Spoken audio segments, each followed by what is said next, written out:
वर्णानामर्थसंघानाम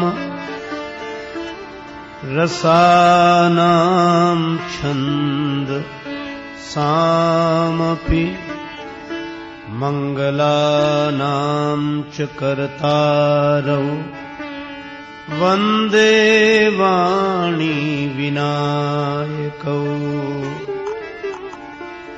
वंदे विदेहतनया पदपुण्डरीकम् कैशोरसौरभसमाहृतयोगिचित्तम् हन्तुं त्रितापमनिशम् मुनिहंससेव्यम् सन्मानसालिपरिपीत परागपुञ्जम् दूरवादलद्युतितनुम् तरुणाब्जनेत्रम्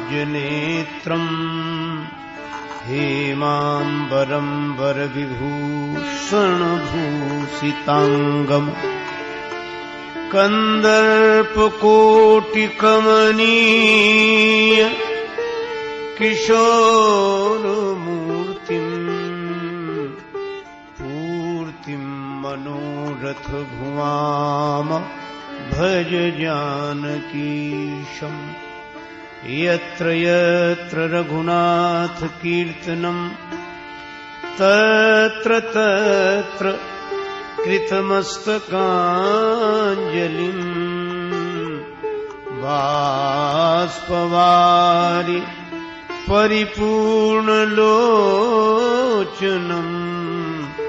मारुतिं नमत राक्षसान्तकम्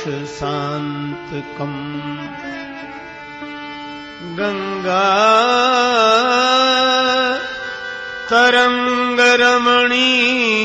तरंगरमणीय जटाकलापम्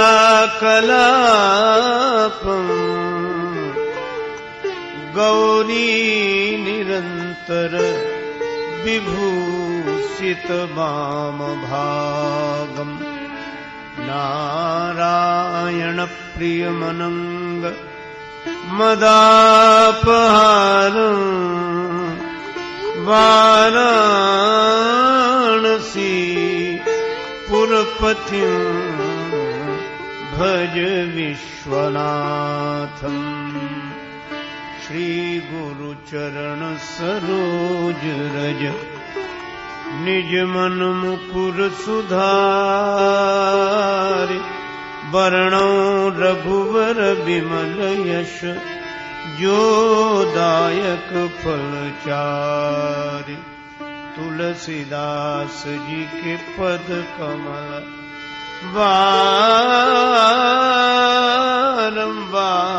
मनाए गुण गावो सिया राम के हनुमत हो सहाय लेत सदा सुधि दीन की सहज दया के धाम जननी जनक राजेश के प्रभु श्री सीताराम। श्री सीताराम जी महाराज की, श्री हनुमान जी महाराज की, श्री गौरी शंकर भगवान की, श्री राधा कृष्ण भगवान की, श्री तुलसीदास जी महाराज की, श्री गुरुदेव भगवान की, सब संतन की, सब भक्तन की जय जय श्री सीताराम, जय जय श्री राधे श्याम। नमः पार्वती पतये हर हर महादेव।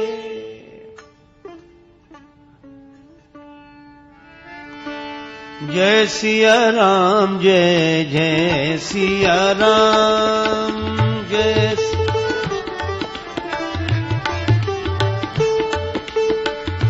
जय सिया राम जय जय सिया राम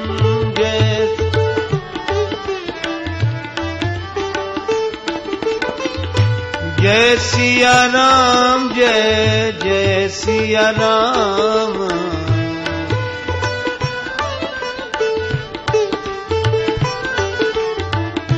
जय सिया राम जय जय सिया राम जय सिया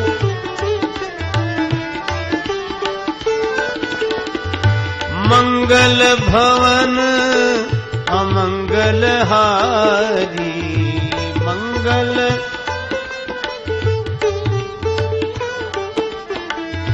द्रवहु सो दशरथ अजिर बिहारी द्रवहु सो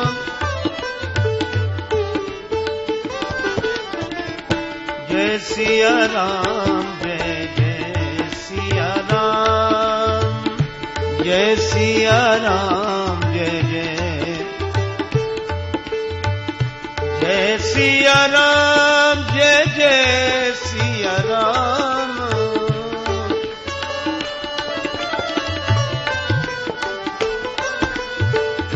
जय सिया राम जय जय सिया राम जय सिया राम जय जय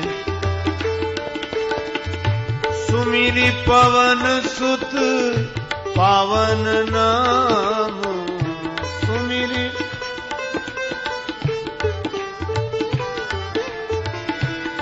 अपने बस करे राखे राम अपने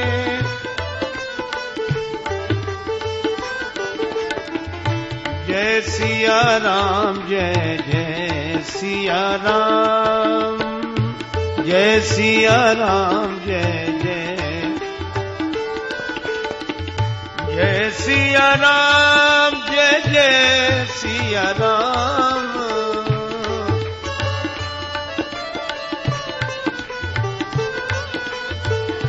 जय सिया राम जय जय सिया राम जय सिया राम जय जय जय सिया राम जय जय सिया राम जय सिया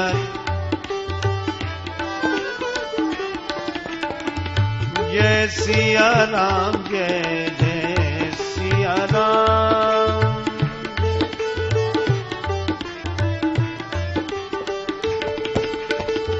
जय सिया राम जय जय सिया राम जय सिया राम जय जय सिया राम जय जय सिया राम जय जय सिया राम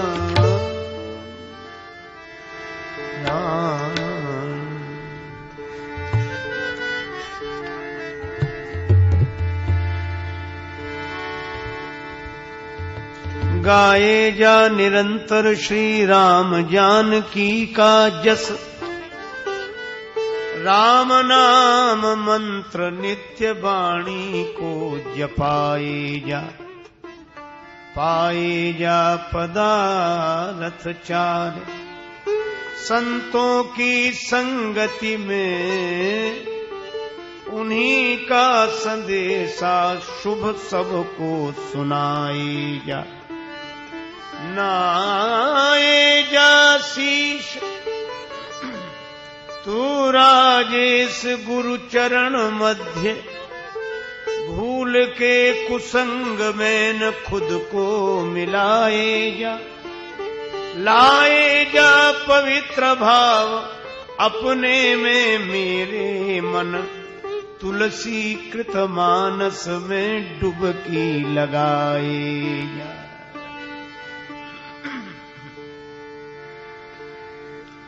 श्री तुलसीदास जी महाराज की जय।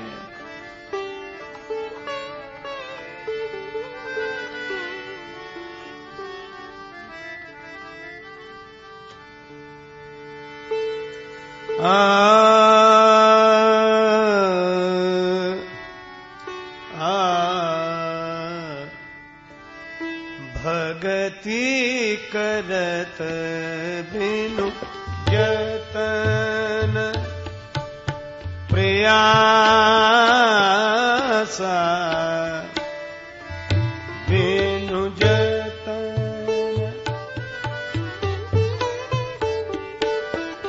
संस्कृति मूल अविद्या नासा भगति करत बिनु जतन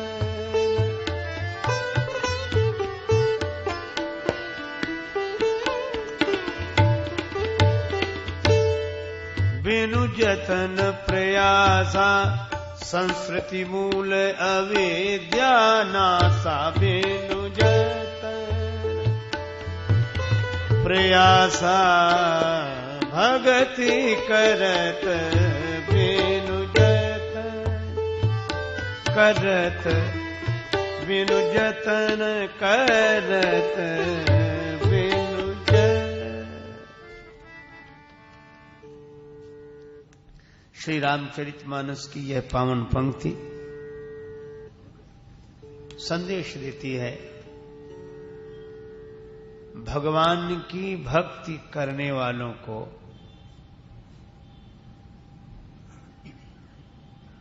बिना किसी यत्न और प्रयास के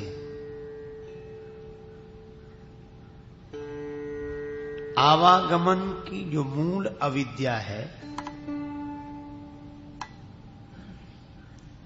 उसे वे सहज ही नष्ट कर देते हैं। भगवान की भक्ति बिना यत्न और प्रयास के आवागमन की मूल जो अविद्या है उसे नष्ट कर देती है। भगति करत बिनु जतन प्रयासा, बिना किसी यत्न के बिना किसी प्रयास के आवागमन की मूल जो अविद्या है वह सहज नष्ट हो जाती है। और इसी अविद्या की निवृत्ति के लिए प्राणी तरह तरह के प्रयत्न करता है।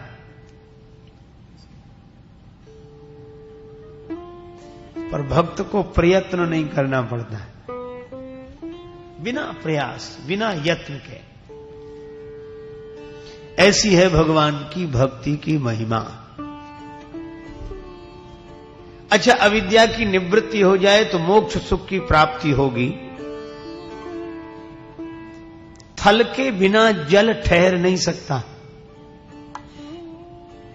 इसी तरह जिम थल बिनु जल रही न सकाई, कोटि भांति को करई उपाई, तथा मोक्ष सुख सुन खगराई, रही न सकई हरि भगति बिहाई। भगवान के भक्त मोक्ष की कामना नहीं करते। सगुण उपासक मोक्ष न लेहि, तिनका राम भगति निज देहि। तो भक्त के मन में मोक्ष की कामना नहीं होती, इसीलिए तो उसे सहज मोक्ष प्राप्त होता है। क्योंकि कामना भी तो एक बंधन ही है। आप ऐसे समझो, किसी सरोवर के जल में चाहे कोई पत्थर का टुकड़ा डाले और चाहे कोई हीरा डाले, पर जल को तरंगायत तो दोनों कर देंगे। कामना तो कामना है। और सही बात है, ये कामना के कारण ही तो हमें अपने स्वरूप में बंधन की अनुभूति होती है। और जिस समय कामना की निवृत्ति हो गई तो मोक्ष तो हमारा स्वरूप है। और भगवान की भक्ति में कोई कामना नहीं रहती, क्योंकि जहां राम तहां काम नहीं, जहां काम नहीं राम, तुलसी कबहू की रही सकें रवि रजनी एक ठाम। अच्छा, फिर एक बात है, मुक्ति होगी किसकी? जो हो उसी की तो होगी। और भक्त की तो यह दशा है कि जब मैं था तब हरि नहीं, अब हरि है मैं ना है, और प्रेम गली अति साकरी तेहमा दुई न समाहे। अब तो एक ही एक रह गया, ऐसी भाव दशा। अच्छा, फिर बंधन काहे का है? कर्तृत्वाभिमान का। और भक्त के यहां कर्तृत्व है ही नहीं, ना हम करता, हरि करता केवलम।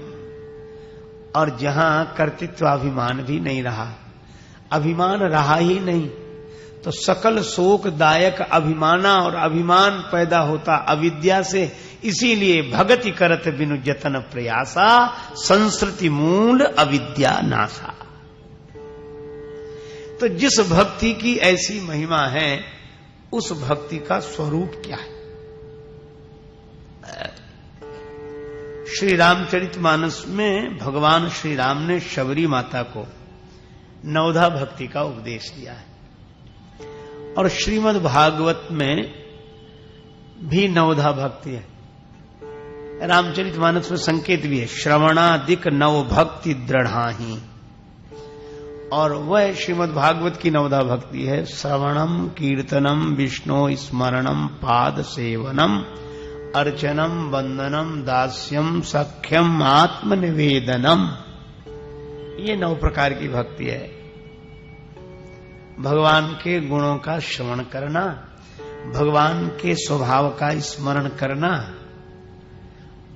भगवान के गुणों का गायन करना, भगवान के श्री चरणों का चिंतन करना, और भगवान की पूजा करना, भगवान की वंदना करना, भगवान का दास होकर रहना, भगवान का सखा होकर रहना।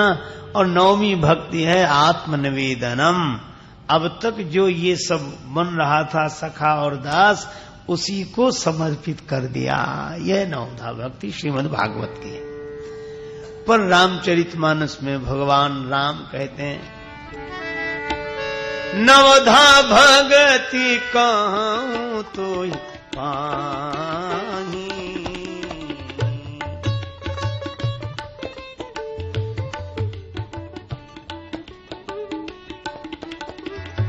सावधान सुन धरो मन माही,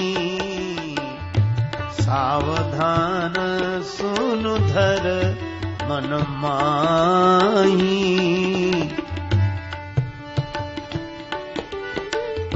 नवधा भगति कहूं तो ही पाही, सावधान सुन धर मन माही, सावधान सुन धर मन माही, सावधान सुन धर मन माही।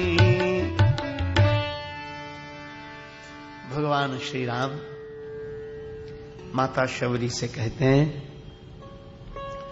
हे माता, मैं नवधा भक्ति का वर्णन कर रहा हूं। नवधा माने 9 प्रकार की भक्ति, और संकेत बड़ा सार्थक है, सावधान सुन धरु मन माही। मन की बात कही, मन में रखो, क्योंकि भक्ति का संबंध मन से ही है। बुद्धि की बात नहीं कह रहे हैं भगवान यहां।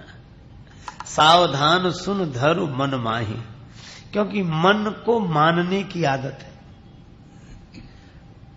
और विश्वास की आदत है, और बुद्धि को विचार करने की आदत है। अगर भगवान की भक्ति बुद्धि में रख ली गई तो भक्ति आरंभ ही नहीं हो पाएगी। बुद्धि विचार ही करती रहेगी कि ऐसा भी है क्या, क्या इससे ऐसा भी होता होगा। इसीलिए संकेत किया गया, बिनु विश्वास भगति नहीं, बिना विश्वास के भक्ति नहीं है। अच्छा, एक बात सोचो, अगर मन ने विचार किया होता तो क्या संसार में आसक्ति होती? मन में विचार करने की शक्ति होती तो उसकी संसार में आसक्ति नहीं होती।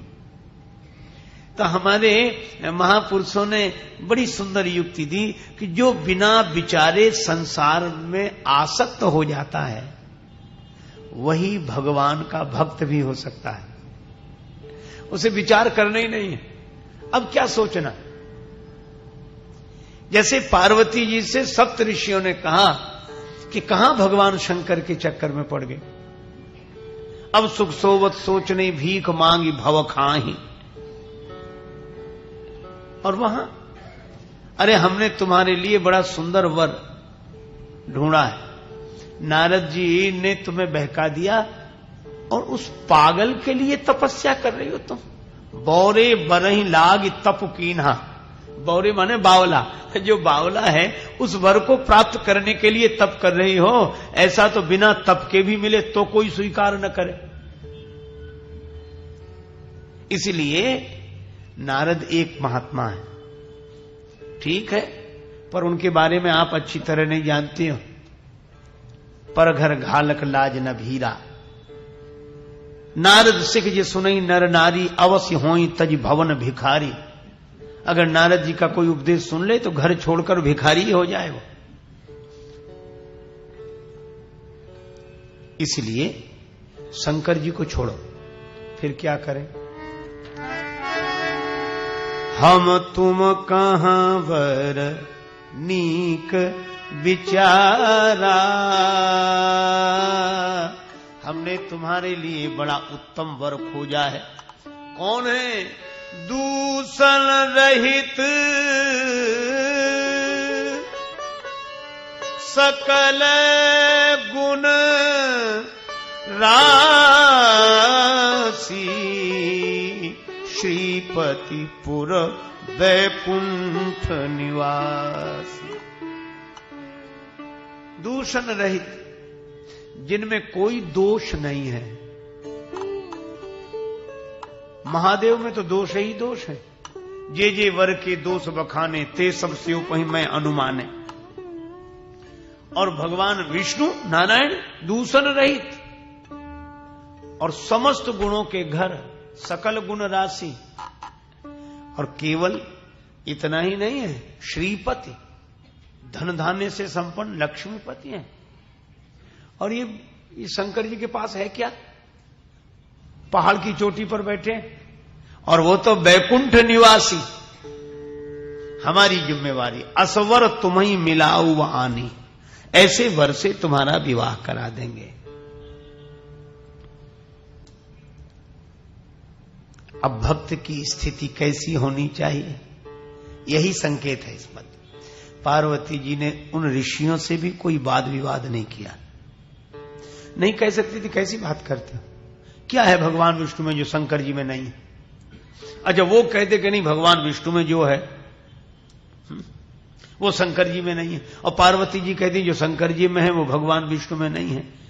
तो कितना लंबा शास्त्रार्थ होता, कितना वाद विवाद चलता।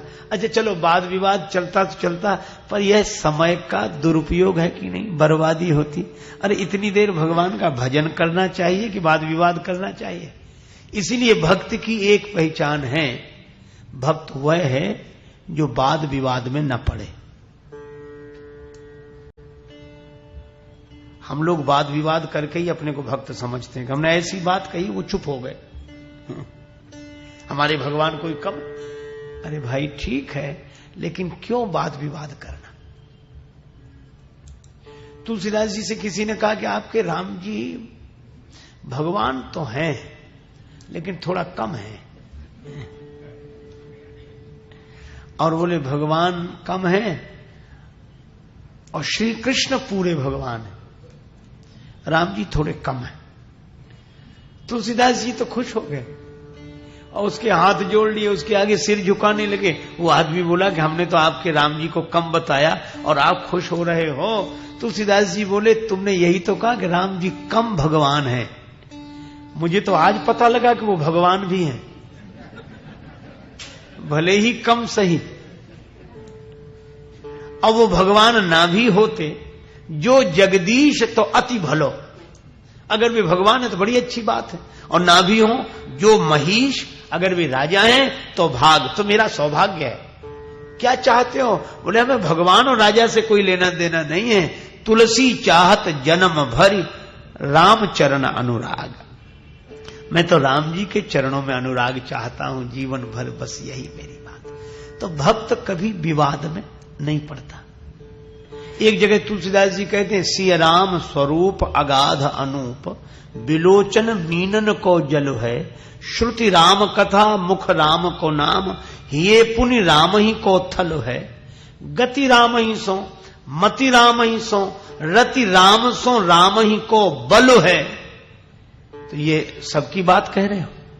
तुलसीदास जी बोले नहीं, सबकी अपनी अपनी भावना है, हमारी व्यक्तिगत यह बात है, सबकी न कहो तुलसी के मतें, इतनो जग जीवन को फल है।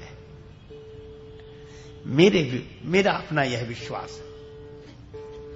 विनय पत्रिका में आप जब जब पढ़ेंगे तो तुलसीदास जी व्यक्तिगत बोलते हुए दिखाई देंगे, वाद विवाद में नहीं पढ़ते। भरोसो जाहे दूसरो सो करो, जिसको कोई और अवलंबो करे, मोहित तो राम को नाम कल्पतरु, कलि कल्याण फरो। मुझे तो श्री राम जी का नाम ही कलयुग में कल्प वृक्ष हो गया है, ये मेरी अपनी बात है, और जिसको जो भरोसा सो करे। तो क्या फिर दूसरों के जो मत हैं वो? तो तुलसीदास जी तुरंत कहते, कर्म उपासन ज्ञान वेद मत, सो सब भांति खरो। जो दूसरे कर्म की बात कर रहे हैं, ज्ञान की बात कर रहे हैं, उपासना की बात कर रहे हैं, तुलसीदास जी बोले वे सब खरे हैं, बिल्कुल सच्चे हैं, मार्ग 100% सच्चे हैं। पर जब सच्चे हैं तो आप क्यों नहीं वो मानते? बोले क्या करूं, मोह तो सावन के अंधई जो सूझत रंग हरो। मुझे तो वर्षा ऋतु में किसी की नेत्र ज्योति चली जाए तो उसे 12 महीने हरे ही हरे का आभास होता है कि हरियाली चारों तरफ है। बोले इसी तरह मुझे तो राम नाम पर ही पूरा विश्वास, पूरा भरोसा। ये मेरी व्यक्तिगत बात है। तो मैं आपसे यही निवेदन कर रहा था कि भक्त अगर हम हैं तो हमारी एक ही पहचान होनी चाहिए कि हम वाद विवाद में तो नहीं पड़ते, हम किसी से बहस में तो नहीं पड़ते। तेरे भावे जो करे भलो बुरो संसार, नारायण तू बैठ के अपनो भवन बुहार। अच्छा, ऐसा भी हो सकता है कि वो लोग भी अपने को भक्त समझने लगे जो किसी से बात ही ना करें। क्या बात करना, सब बेकार है, हम ही ठीक है। वे भी भक्त नहीं, भक्त वे हैं कि ना तो विवाद है उनका किसी से और ना कोई बात है। इसीलिए पार्वती जी ने जो उत्तर दिया वो बड़ा अद्भुत है। पार्वती जी बोली, महात्मा आपकी बात बिल्कुल सही है, ऋषियों आपकी बात बिल्कुल सही है, लेकिन एक चूक हो गई।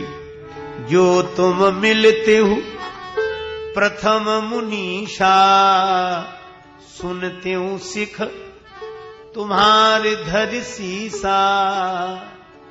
अगर आप पहले मिल जाते तो आपकी बात मान लेते, लेकिन अब मैं जन्म संभुहित हारा, इसीलिए को गुण दूषण करे विचारा।